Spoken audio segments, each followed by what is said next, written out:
How's it going? Here's another episode of Stupidity in the Gamosphere. I know it's been a while since I've done one of these, but got some things to talk about, some things to get off my chest. This is the first of one of these I've done in like over a month. And so I'm just gonna talk about my thoughts on the upcoming E3. To tell you the truth, I was gonna do a series of videos in May, but I didn't feel like it, so you're getting them now.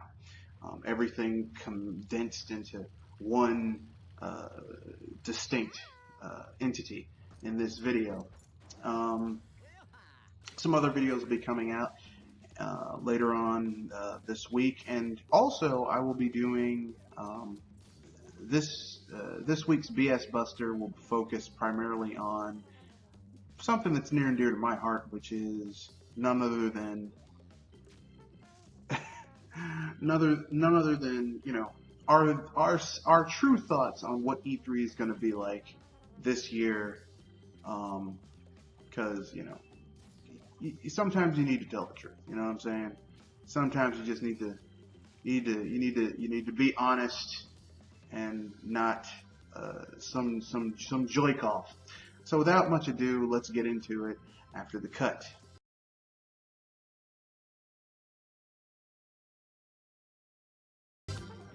Okay then, so let's get into, well, frankly speaking, what I'm about to talk about, which is, well, I mean, it's EA. Come on, you knew this was going to come about. You knew I was going to talk about this eventually, and so let's get to it. EA once again has decided to, well, frankly speaking, be the asses that they are. So, recently, because gamers don't think, we were told that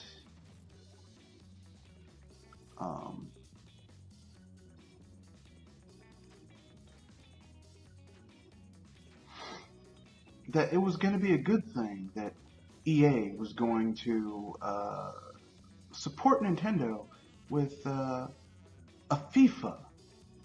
Alright, and we've got more information about FIFA 18, which I called this. I totally called this. So, this is from a Forbes article. I'll read it to you. This will be the second year EA Sports uses the Frostbite engine to develop FIFA, and we'll also see the next chapter to the Journey story mode. Both pieces of info are cause for optimism for FIFA gamers, unless you planned on playing the game on your Nintendo Switch. Switch owners will be getting a different version of FIFA, and theirs will not be running on the Frostbite engine, nor will it have Journey mode. In fact, it won't even be called FIFA 18. Instead, it's FIFA on the Nintendo Switch. That's a potentially huge blow to the sales of the game on the Switch, unless, of course, fans are enamored with portability. No other system offers fans an opportunity to play the beloved series on the go. And as we can see from sports gamers such as Hit the Pass's Rich Grisham,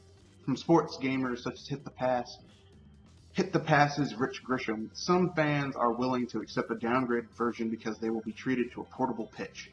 FIFA 18 on Switch is a great thing, so what if it's not totally on par with the PS4, Xbox One versions? It's a portable FIFA. That's fantastic. This is a tweet from Rich Grisham at Rich Grisham, June 5th, 2016. That was just 4 days ago.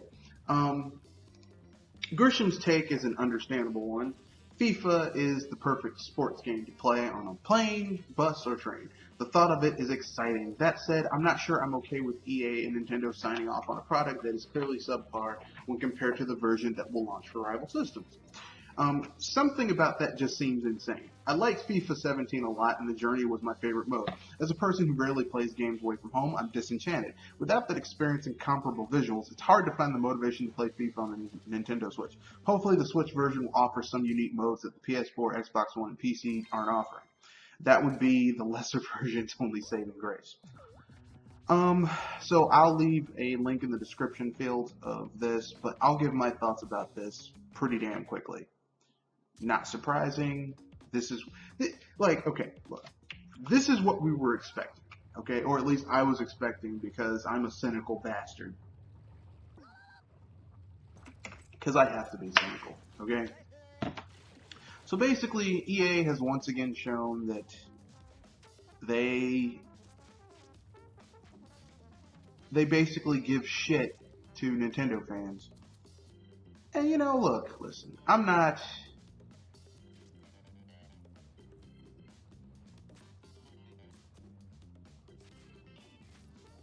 against, I'm really not against people playing FIFA, but here's the problem, okay? Clearly, the best version of FIFA is going to be on home consoles and PC, okay? It will not be on the Switch. You want to know why? It's not because the Switch can't handle the Frostbite engine. That's bullshit. The reason why is way more convoluted. The reason why it's not going to have those features is because basically EA doesn't want to put the resources into putting that game out there. Okay, they don't want to put the resources. They don't want to put the resources into it, and I can understand it. I mean, I understand where they're coming from. I mean, you know, their business. But here's the problem. If you are a fan of FIFA, okay, like here's the thing, okay, Nintendo is trying to build up, if you will. They're trying to build up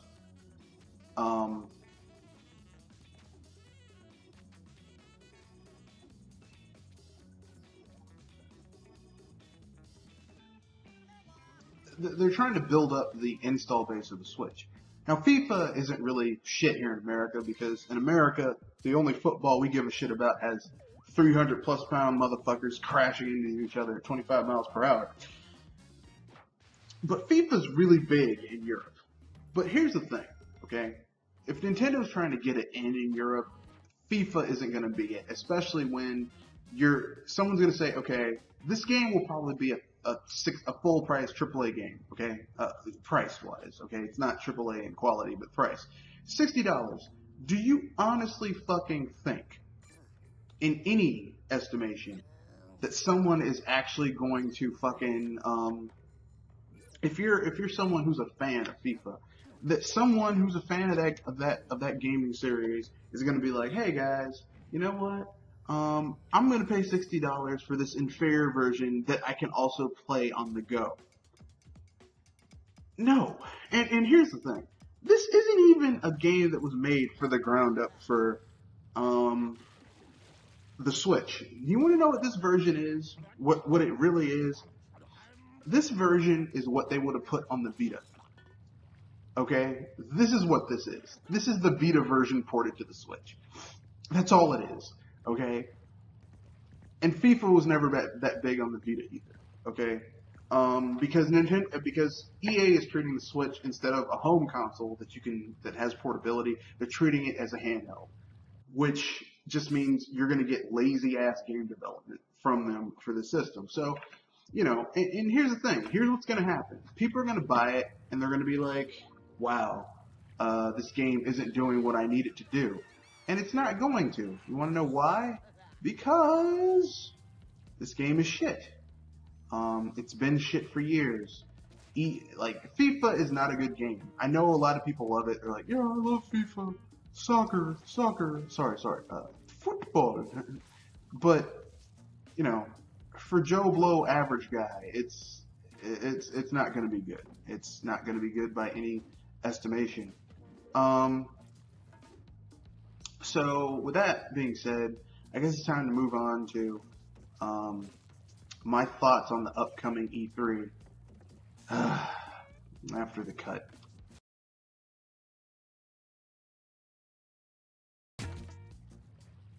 So here we are yet again, another E3 coming up, and you can hear the people already on you know, the Gamosphere, YouTube, Twitter, various gaming websites. E3's up. You know, you should be excited for E3. Let me tell you something. E3 hasn't been exciting in years. Okay. I mean, even with Microsoft, they're going to be hyping up their new hardware at this year's E3, which I'm gonna break it down for you, okay? This, because people need to understand this first and foremost. E3 is not for you. When I say it's not for you, I mean E3 is not for gamers. E3 is for the gaming media and investors and for other members of the gaming community to bitch and complain and talk mad shit and just be the douchebags that they are. That's what E3 is for. E3 is not for you, me, Joe Blow, average consumer. Okay? And the reason I tell you this is because it isn't. E3 is not for, it's not for gamers. I know a lot of people are going to say, oh, well, you know, it's not, E3 is, I mean, you learn about so much stuff. How many E3s have come out where games have been either canceled, disappeared? What you got at the end was not indicative of the final product. What you got was not indicative of what they showed at E3. And I know what some people are going to say. Well, I mean, you know, that's just because, you know, it's different. I mean, it's, you know, things change. Here's the thing, okay? People getting hyped up about E3 as it is right now is essentially like someone getting really excited about a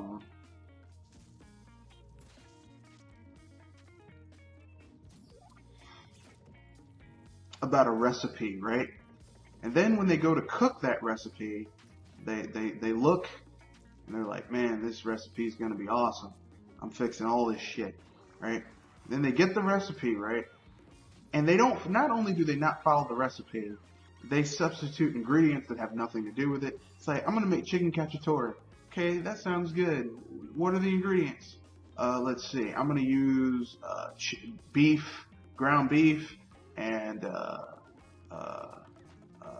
know, I'm going to use a flour-based gravy, and I'm going to take that and put some curry powder in it.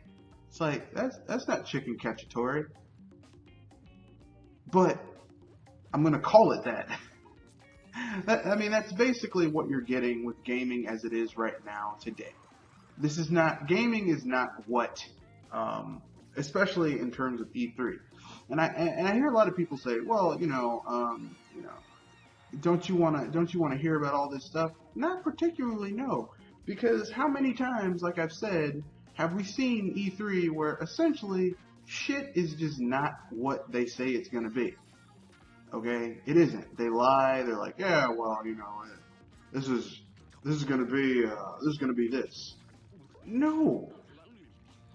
E3 is never what they promise it's going to be. They lie. They obfuscate. They talk mad shit. I mean, how many times can we trust these people? I mean, I can't. I can't trust them. I mean, I would rather, like, at this point, I don't have the energy to care about E3 the way people want you to care about it. I don't have the energy. I don't have the chutzpah. I just don't care. And I know what some people are going to say. They're going to say, well, you gotta care. No, I don't. E3 is not what it used to be. It really isn't. And the sooner people understand that, the happier they'll be. And it's not for gamers. It's never been for gamers. And once people understand that, they'll be a lot happier. But with that being said, let's talk about what we think this year's E3 is going to really be. And you know, I've done podcasts about this, but it bears repeating because people don't understand history. E3 is going to be a pile of shit, as per usual.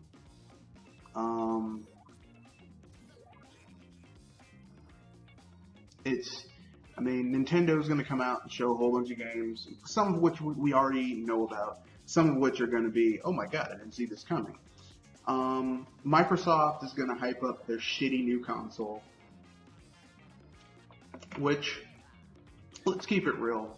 The Xbox, the new Scorpio is going to be a gaming PC in essentially the shell of a console.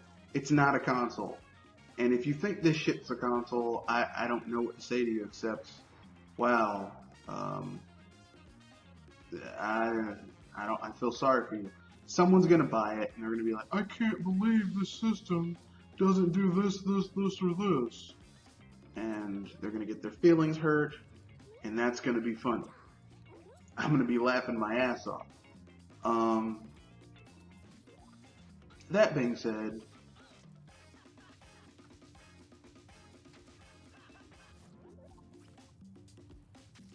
is this a good or bad thing? I don't know. It could be awesome. I have no idea. But they're going to hype up their new shitty console. Sony is going to try their damnedest. They're going to show people a lot of third-party games.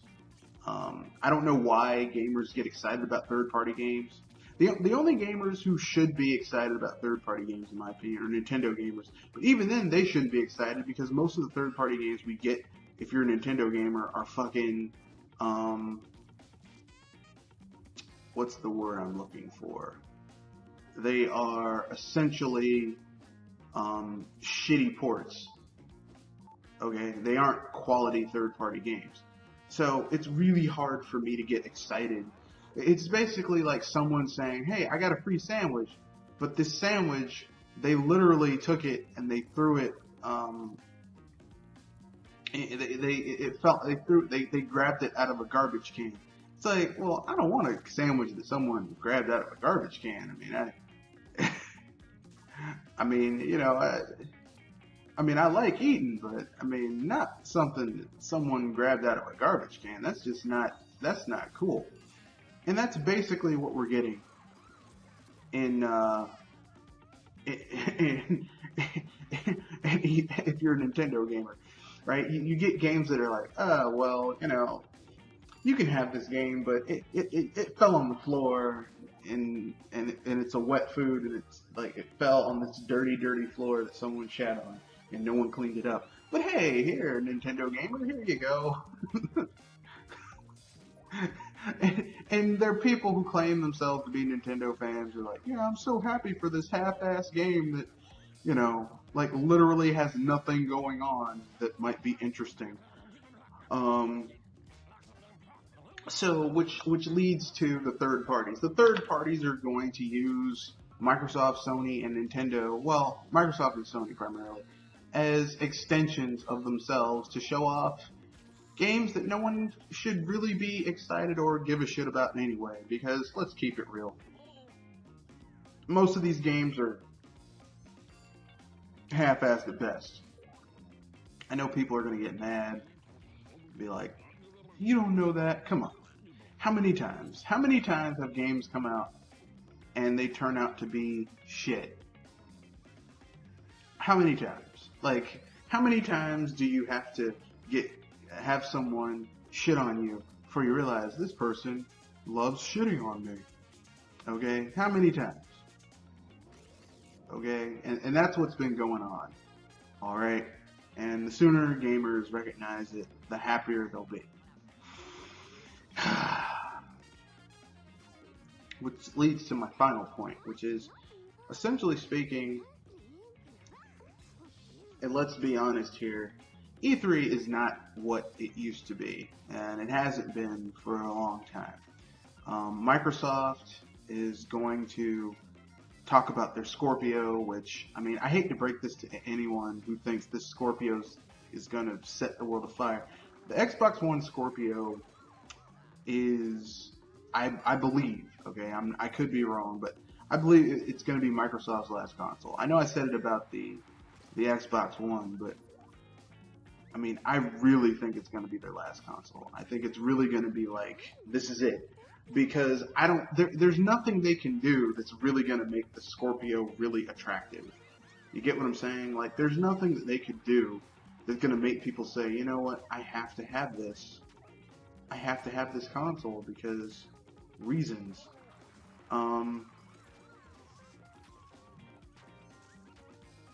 There's like I don't see anything that they can do to make it into an attractive console. Um, I mean, you know, like because Microsoft they don't have the money to money hat, and they've been canceling first party games left and right. So it's like, what else can you do? You know.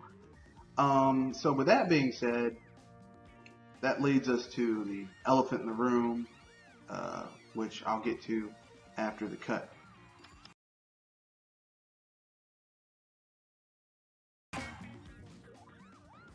So this year's E3 is going to be the only thing that can quote unquote save E3 is going to be who can bring the most surprises to the party. And on paper, you would think Microsoft could do it, but really, there's nothing Microsoft can really do to kind of salvage how shitty of a position they're in right now. Okay, I know some people are going to be like, but I like Microsoft. I don't really give a shit if you like Microsoft or not. I'm just simply saying there's nothing that they can do to make the Xbox brand has been going down the shitter for the last few years, and there's nothing that they can do to salvage it, because in order to salvage a brand, you have to be willing to invest in it and build it up. Microsoft hasn't, they don't, even if they want to invest in the brand, they don't have the money for it, because like I said in previous casts, you know, their money has been cut short, so they don't really have the means to do this. They don't have the monies, as you will. So with that being said, the real surprise is going to be Nintendo. And I know what some people are going to say, oh, you're just a Nintendo fan. No, because the reason I say the real surprise is going to be Nintendo is because literally they're getting things that I thought they would have saved for their E3 out the way. So all they really are going to have to talk about are just games for their 3DS and the Switch. That's it. That's all they're going to have to talk about. Just games. And that's really the only thing they need to talk about. Just games. I thought they would dedicate some time to their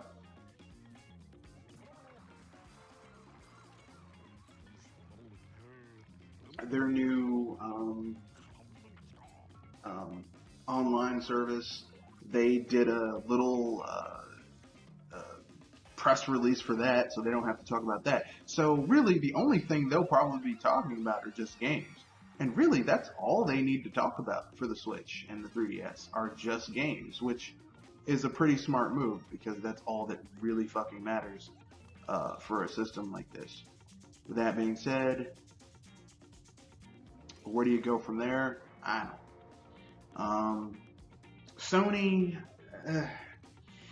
here's the thing. I know there are Sony fans who are going to look at this year's E3 for Sony and say, yeah, it was great, or yeah, it sucked, or whatever, but let's keep it real. Let's be 100% honest here.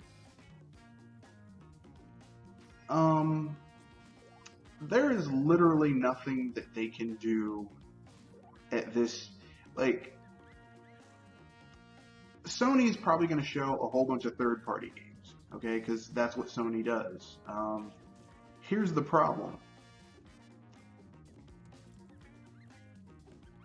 Like, they're multi-plats. You can get them on a variety of consoles, so it kind of, like, multi-plats really don't, to me, as a gamer, don't excite me because it's like, well, I mean, this shit I can get in a variety of places. Why should I care about, you know, whether I can get it over here or over there when it's basically, you can get it everywhere. It's like, it's really hard for me to get excited about a McDonald's hamburger because there's like 5 McDonald's near me, right?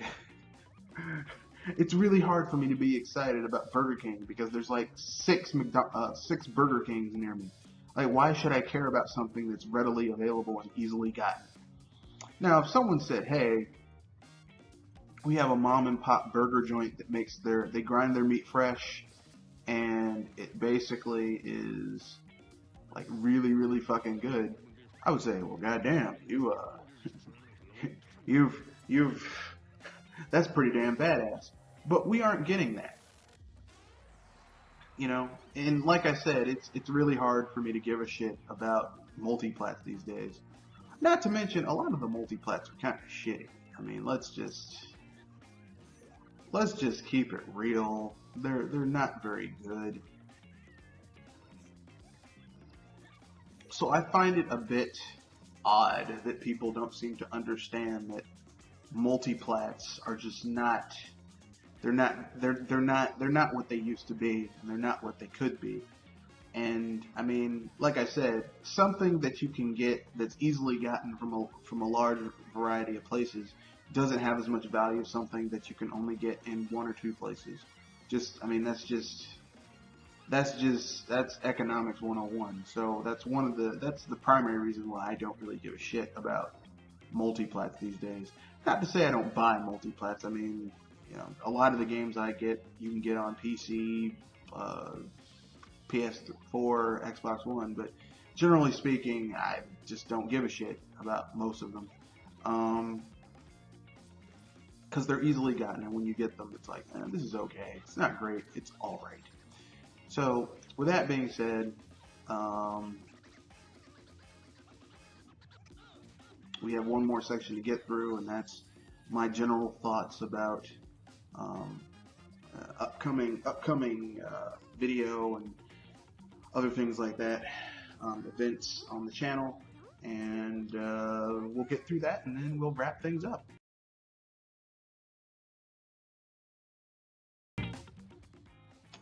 So, I guess it's time to talk about the coming attractions and events. So, let's get down to it. Basically, for all intents and purposes, we're gonna be doing some really cool stuff.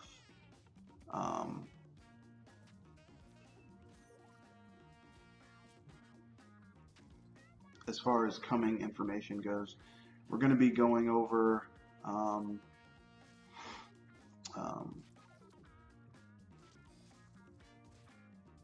our final E3 predictions. Actually, we're not.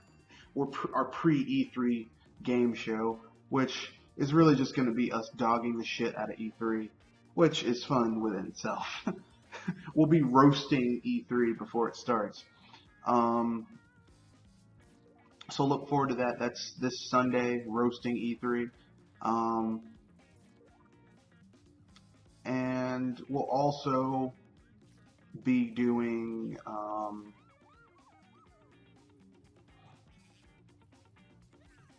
well, we might do a review of Wonder Woman in the direction that the DC Cinematic Universe may be going in.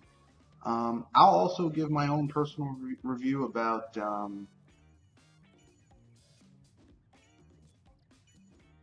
one of my personal favorites. Well, not a personal favorite, but about The Mummy. Not that it's a good movie, but I'll just give you my thoughts on it. And that's it.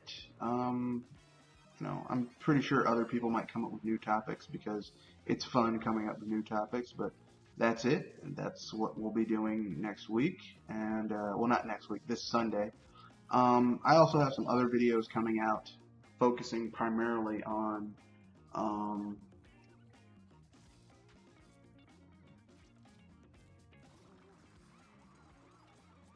what Bethesda should be doing with their next game, because, I mean, despite how buggy and broken Bethesda games are, I'm a huge fan of them. Not their Fallout games, but their Elder Scrolls games. So with that being said, let's wrap things up. If you have any questions, comments, concerns, leave them in the comment section. And that's it. Peace.